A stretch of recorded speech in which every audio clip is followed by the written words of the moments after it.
माता की। माइक नीचे क्यों जा रहे हैं? आदरणीय महाकाल की नगरी के सभी परिवारजन, इतनी बड़ी भरी गर्मी में इतनी बड़ी तादाद में आप सब यहाँ उपस्थित है, नजारा बता रहा है कि वक्त बदलने वाला है। आप लोग भगवान महाकाल का आशीर्वाद पूरी दुनिया से लोग इस पवित्र नगरी उज्जैन में लेने आते हैं। याद है मुझे, जब आदरणीय नरेंद्र मोदी जी 2014 में चुनाव लड़ने की तैयारी कर रहे थे, तब उनके जो शब्द थे वो शायद आप लोग भूल नहीं जाए, इसलिए मैं याद दिलाना चाहता हूं। जो मंच पर आदरणीय सचिन पायलट जी है, आदरणीय अरुण यादव जी है, आदरणीय विवेक तनखा जी है, और सम्मानित पूरा हमारा जो मंच है, ये सब परिवार के लिए एक बार जोरदार आप तालियों से इनका स्वागत करें। साथियों, देश के प्रधानमंत्री ने 14 में देश के सामने जो सपने दिखाए आम जन को, परिवारजन को, देशवासियों को, उन्होंने भ्रष्टाचार रहित देश बनाने की बात कही, उन्होंने काले धन की बात कही, स्विस बैंक की बात कही, उन्होंने 15 लाख की बात कही, उन्होंने महंगाई के खिलाफ अलग जगाने की बात कही, उन्होंने किसानों को डबल इनकम की बात कही, 2 करोड़ रोजगार की बात कही, उन्होंने गंगा की सफाई की बात कही, चाइना को लाल आग की बात कही। याद है या भूल गए? उन्होंने कहा $5 ट्रिलियन की अर्थव्यवस्था बनाऊंगा, उन्होंने कहा 100 स्मार्ट सिटी बनाऊंगा जिसमें उज्जैन का नाम भी था, उन्होंने कहा डॉलर के मुकाबले रुपये को मजबूत करूंगा। याद है? 10 साल चले गए, 10 साल देश की जनता ने उन पर भरोसा किया, उन्होंने नोटबंदी की और कहा जिस चौराहे पे खड़ा करो, अगर मेरी नियत पे खोट हो तो मैं सजा पाने को तैयार हूं। देश ने उनका साथ दिया, उनका साथ दिया। भीषण बेरोजगारी थी, अपने बच्चों को बेरोजगार रखा लोगों ने, पर नरेंद्र मोदी जी का सहयोग किया, उन्होंने ताली बजवाई कोविड में, आरती उतराई, मोबाइल की लाइट जलवाई। याद है या भूल गए? उन्होंने उनके लिए लोगों का समर्पण कितना था, उनके भक्तों का कितना था। 500 रुपए में भी पेट्रोल लेना पड़े तो भी मोदी को चुनेंगे। सुनते हैं हम वीडियो में। उनके प्रति आकर्षण, उनके प्रति 40 शहीद शहादत हो गई। पुलवामा में आज तक पता नहीं चला।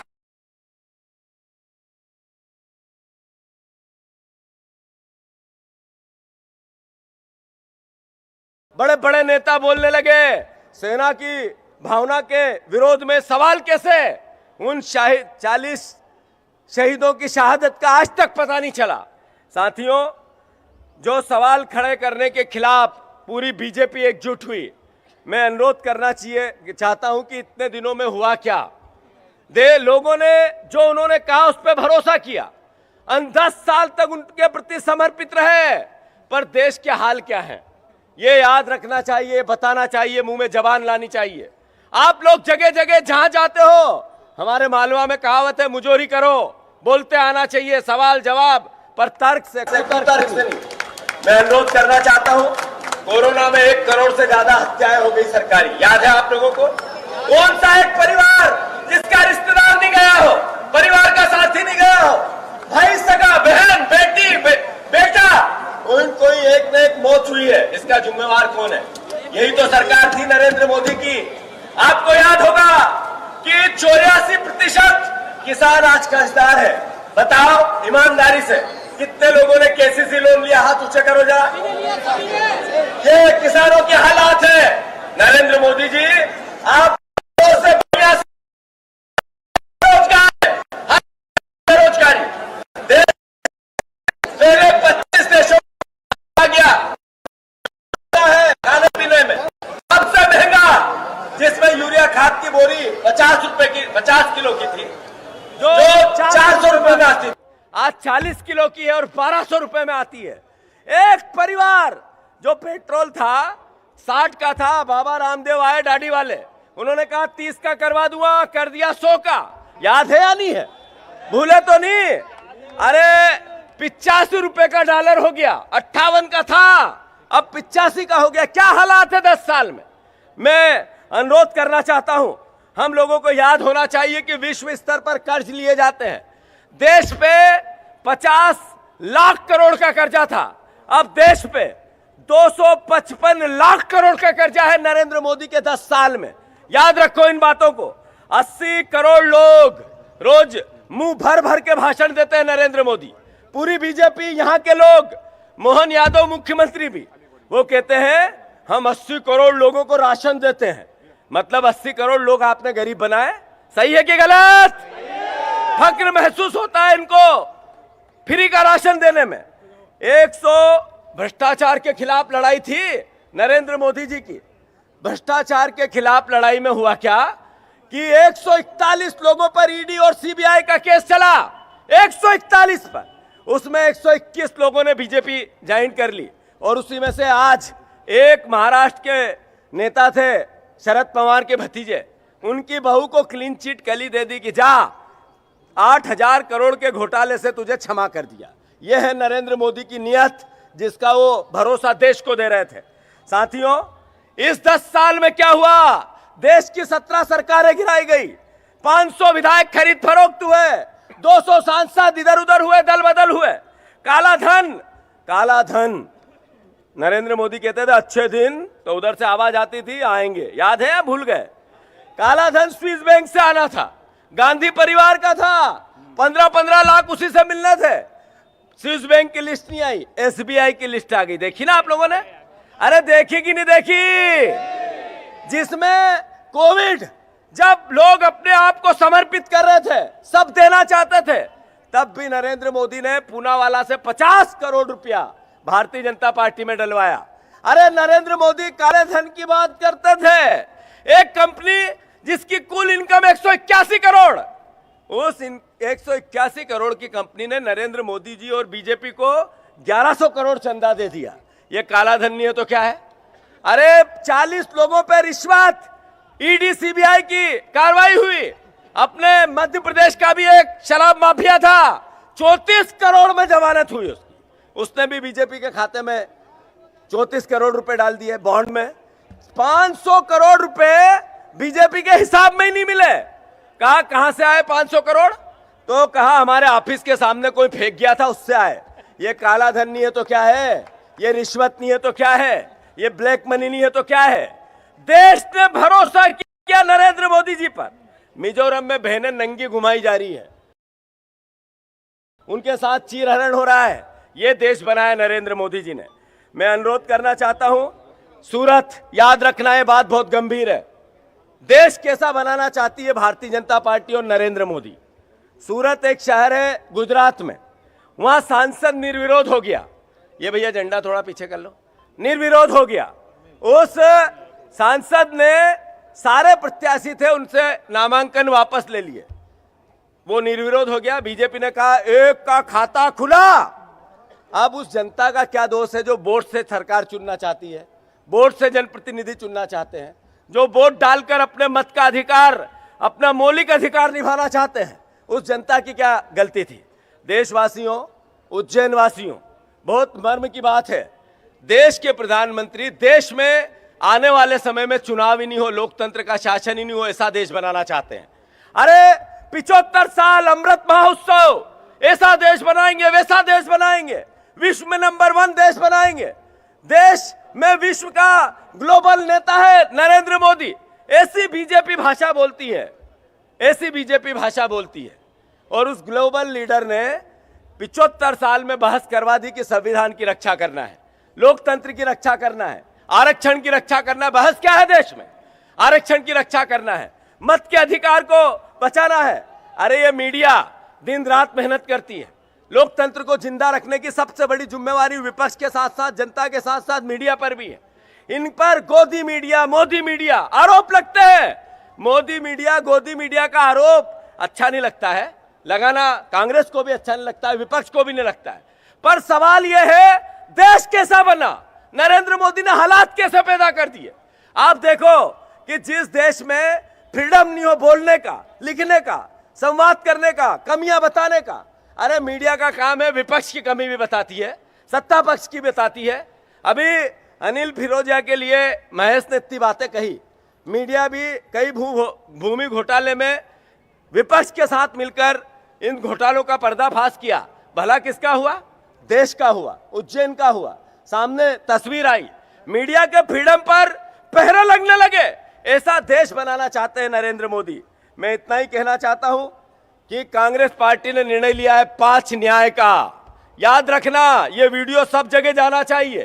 कांग्रेस पार्टी इस भावना को अच्छे से समझती है कि इस देश की आधी आबादी है, जब तक वो आर्थिक ताकतवर नहीं होगी, आत्मनिर्भर नहीं होगी, तो फिर देश आत्मनिर्भर नहीं हो सकता है। हम सब बहनों को जो गरीब है 8,500 रुपया, 8,500 रुपया एक साल में 1 लाख रुपया हर बहन के खाते में डालेंगे। याद रखना आप लोग। मैं अनुरोध करना चाहता हूं, जो पढ़ा लिखा युवा है, जो ग्रेजुएट कर लिया है, जिसने ये कहा कि मेरे को नौकरी से पहले स्किल चाहिए, मैं काम धंधा करना चाहता हूं, उसके लिए भी कांग्रेस पार्टी, राहुल गांधी जी ने 5 न्याय की बात में एक न्याय, युवा न्याय, 1 लाख रुपया, 8,500 रुपया हर भाई के खाते में डालेंगे। जितने यहाँ किसान बैठे हैं, घर घर जाके बोलो, बीजेपी वालों को भी बताओ कि कांग्रेस पार्टी ने फिर निर्णय लिया है, किसान क्रेडिट कार्ड फिर से माफ होंगे, ऋण माफी होगी। याद रखो, ये घर घर बताओ, सबके ऋण माफी 13 मई, और बीजेपी किसान ऋण माफी। याद रख लेना, ये घर घर बताना है, बहुत जरूरी बात है। ये 3,000 रुपए की लड़ाई जब हम लड़ते थे तो आप सुनते थे या नहीं सुनते थे?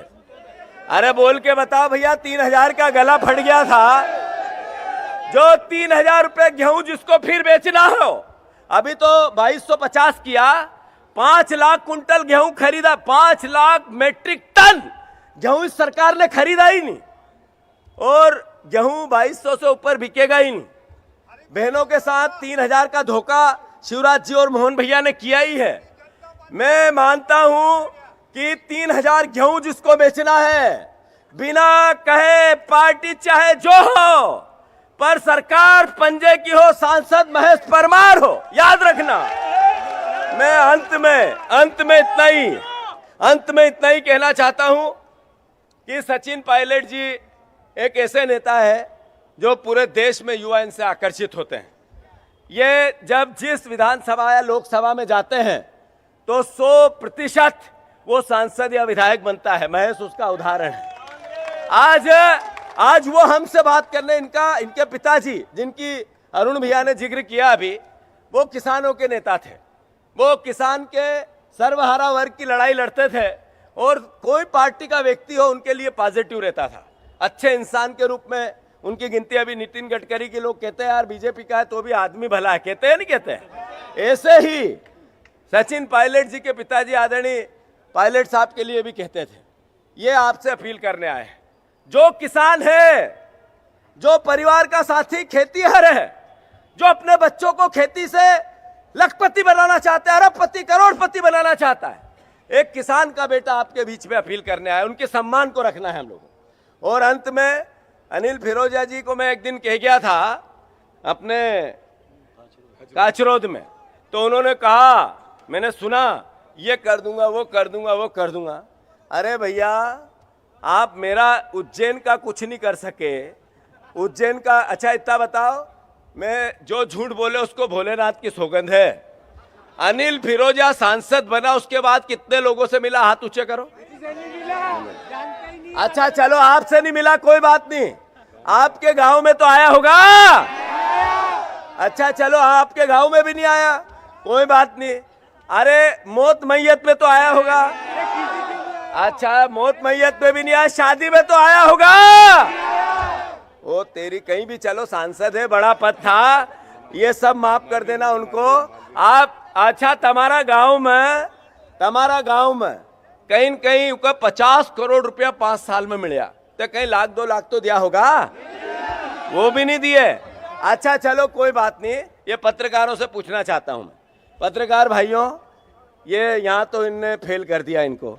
अब मैं आपसे, आपकी लेखनी में दिखना चाहिए, अनिल फिरोजिया ने उज्जैन के विकास के लिए कितने प्रश्न लगाए, कितनी बार खड़े होके लोकसभा में उज्जैन के भ्रष्टाचार की बात की।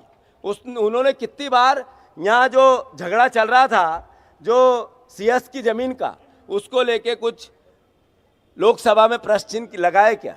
उन्होंने ऐसा क्या काम किया कि एक जनप्रतिनिधि का दायित्व उन्होंने निभाया हो तो आप जिक्र करना उसका, और अगर नहीं निभाया हो तो लोकतंत्र बचाना है, आपकी लेखनी को बचाना है, आपके संवाद को बचाना है। आप हमें क्रिटिसिज्म करो तो हम आपकी सुने, आपका सम्मान रखें, ऐसा देश बनाना है। इसलिए सही का साथ आप भी दो।